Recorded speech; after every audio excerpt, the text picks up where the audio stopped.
Hi, today we're going to talk a little bit about poetry, the importance of studying poetry, and also we're going to read a poem which is called The Song of Wandering Aengus by William Butler Yeats. But first thing I would like to start with you is think about poetry. Why do you think poetry is important? Why is it important to study poetry? Now, I would like you to pause the video and write your opinion.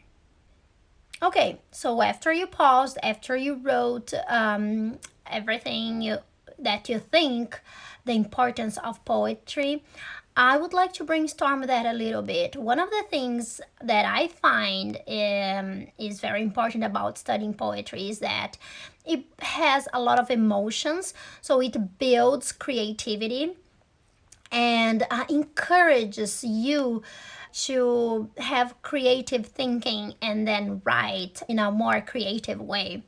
It also builds reading, listening, and speaking at the same time, because usually poetry people read aloud, and once someone is reading aloud, the other ones are listening and also reading at the same time, so you build the three skills at the same time because it brings a lot of emotions. It inspires writing.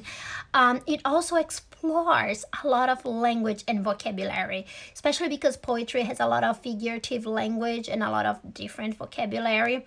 And the best, in my opinion, is that it builds love for reading. I love reading poetry.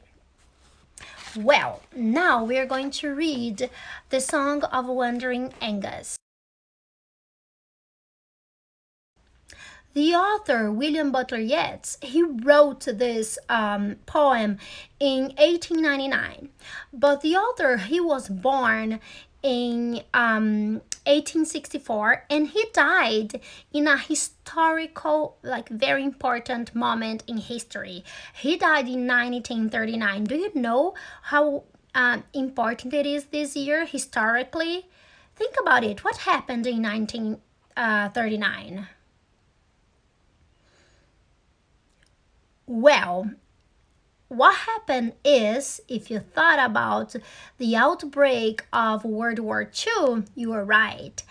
And that is very important because the author, Yeats, he was a very, very proud Irish nationalist. And that's important because the poem that he wrote, the poem is actually about Irish mythology because Aengus was an Irish god.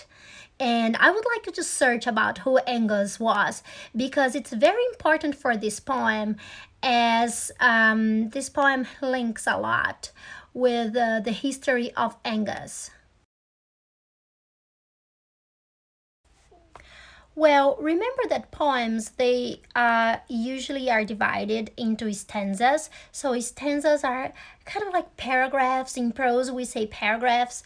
In poem, we say stanzas. So there are chunks of with chunks of lines. So I'm going to read the first stanza for you. I went out to the hazel wood because a fire was in my head, and cut and peeled hazel end, and hooked a berry to a thread. And when white moths were on the wing, and white like stars were flickering out, I dropped the berry in a stream, and caught a little silver trout. Now I would like you to think about this. So he's talking about the fact that he caught a little silver trout. So what do you think he was doing here? He was fishing. If you thought he was fishing, you're right. And reading this part, do you think he was, how old do you think this person is? The person that is describing this. Do you see how magical it is? I went out to the hazel wood, and then he says that he used the berry as a bait. Can you see how magical it is? How old do you think he is? And he said he caught a little silver trout. Little. So when you think about how magical it was, him fishing, and that he caught a little fish, probably he was very young. And one of the beautiful things about this stanza is, remember that it's Irish and the accent is a little different, but the sound, the last line of the first stanza, he says, and caught a little silver trout. Caught a little silver trout. Do you see the sound? T, t, t, so delicate. There is also repetition in the first two lines of this stanza when he says, I went out to the hazel wood because a fire was in my head and cut and peeled a hazel when, the first three lines. So it's the first line and the third line. Hazel wood, hazel wind. Do you see the repetition, the magic of the wind? He also keeps on the repetition when he says line 5 and line 6. And when white moths were on the wing and moth-like stars were flickering out, so white moths and moth-like, again, repetition, the repetition of it, which is, again, he's showing this magical experience of him fishing, young, and imagining all these very beautiful things happening. This is very nice. It brings a lot of creativity. Now let's go to the second stanza. The second stanza I'm going to read. When I had laid it on the floor, I went to blow the fire aflame, but something rustled on the floor, and someone called me by my name. It had become a glimmering girl with apple blossom in her hair, who called me by my name and ran and faded through the brightening air. How beautiful is it? Basically, he's saying here that there is a mystery. Do you see that it starts bringing a mystery? Something rustled on the floor. So there is a mystery of something. What is this? It's something. And someone, who is this someone? He can't tell who this person is. And then he said, in the 13th line, he says, it had become a glimmering girl. Do you see? Glimmering girl. There is alliteration, which is a figurative language. But then we think, what is alliteration?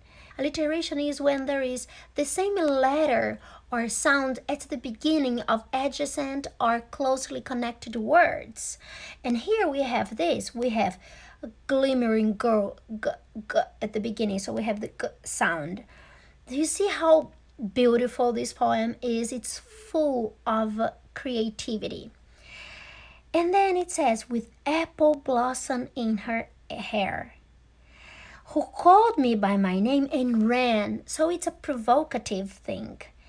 She's symbolical of his ideal. Do you see how he describes her so beautiful and how she looks? And faded through the brightening air.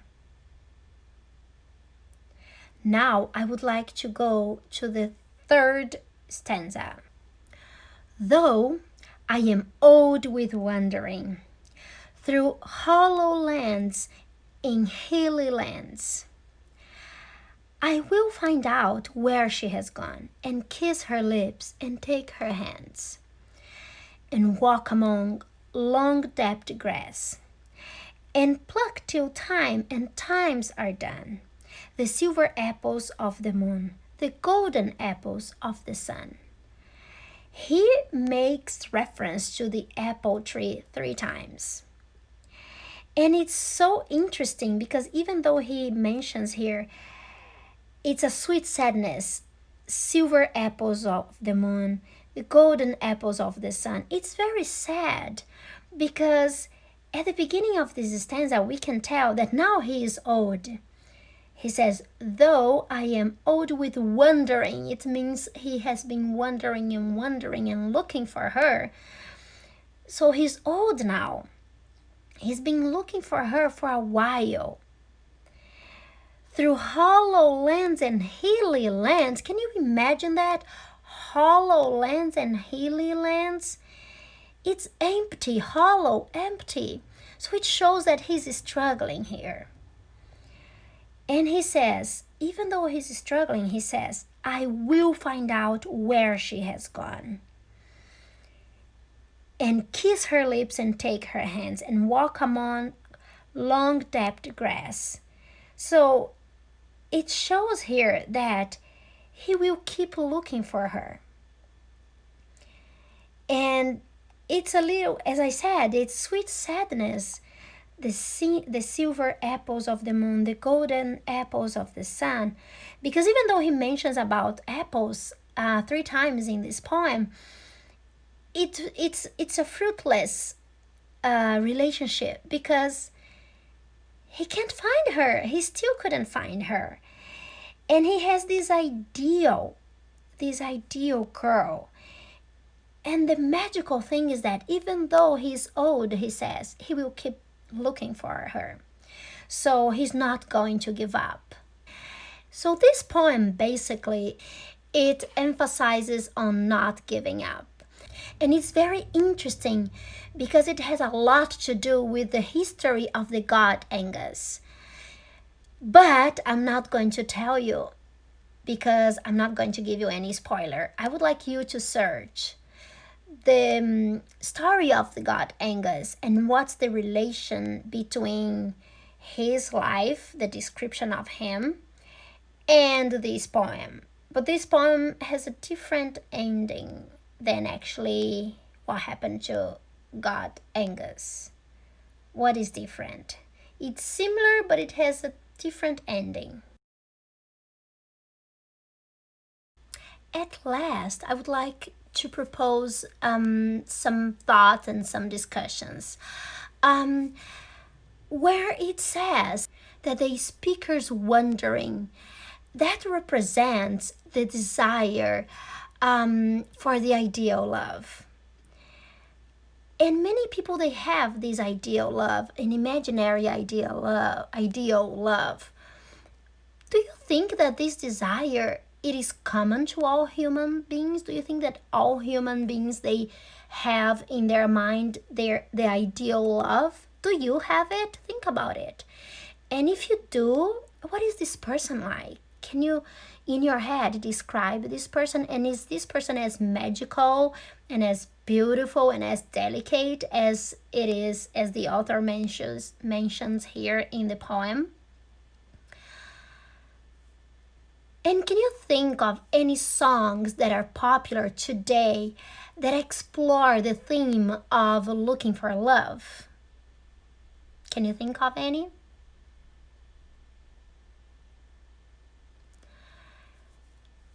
And why do you think, at last, my question is, why do you think love is such a common topic in songs and also in poetry? Why do you think so? And that's it for today, and I hope you like this video, and I'll see you soon.